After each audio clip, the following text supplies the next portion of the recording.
Dawa ya asili ya kuongeza nguvu za kiume. Habari za wakati huu wapendwa wasikilizaji.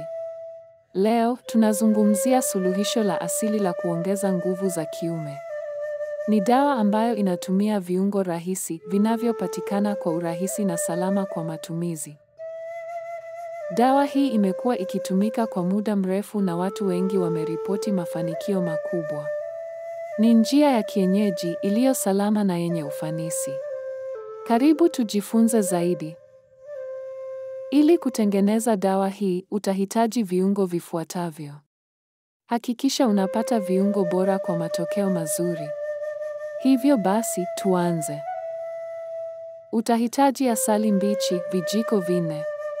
Asali mbichi ina virutubisho vingi na ni muhimu kwa afya. Pia, utahitaji tangawizi mbichi, kipande kidogo kama dole gumba. Ufuta mweusi, vijiko 2, ni muhimu sana. Mdalasini ya unga, kijiko kidogo kimoja, itasaidia kuongeza ladha na faida. Mwisho, utahitaji limao, tone dogo tu kwa ladha. Sasa, tuangalie jinsi ya kutengeneza dawa hii ya asili. Ni rahisi sana na haichukui muda mwingi. Fuata hatua hizi kwa makini. Kwanza, saga tangawizi mbichi hadi iwe laini kabisa. Hakikisha hakuna vipande vikubwa vinavyobaki. Hii itasaidia kuchanganyika vizuri na viungo vingine. Changanya asali na tangawizi iliyosagwa vizuri. Hakikisha unachanganya vizuri hadi viungo viwili vimeungana. Hii itakuwa msingi wa dawa yetu. Saga ufuta mweusi hadi uwe unga laini. Ufuta unapaswa kuwa laini kama unga wa ngano. Ongeza ufuta mweusi kwenye mchanganyiko wa asali na tangawizi.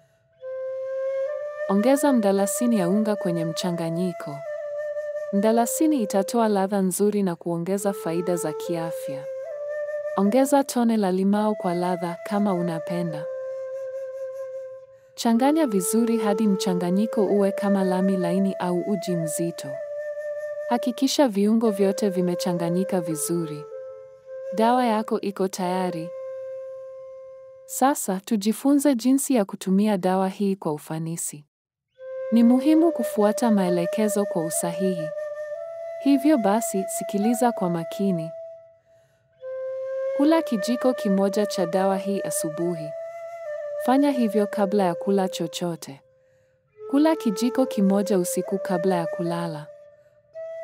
Endelea kutumia dawa hii kwa siku 14 hadi 21 mfululizo. Hii ni muhimu kwa matokeo bora.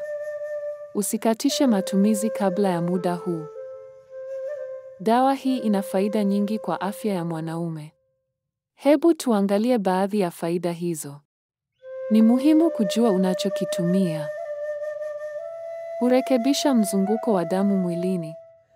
Mzunguko mzuri wa damu ni muhimu kwa afya ya nguvu za kiume. Huongeza hamu ya tendo la ndoa. Huchangamsha mfumo wa nguvu mwilini. Hii itakusaidia kuwa na nguvu na stamina. Husaidia kuongeza muda wa kushiriki tendo la ndoa.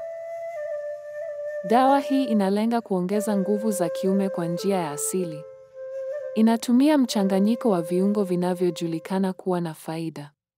Kumbuka, matokeo yanaweza kutofautiana kwa kila mtu. Ni vyema kushauriana na mtaalamu wa afya kabla ya kuanza matibabu yoyote mapya. Afya yako ni muhimu sana. Usiache kushauriana na daktari. Asante kwa kunisikiliza. Natumai umepata maarifa mapya na muhimu. Endelea kutumia dawa za asili kwa afya bora.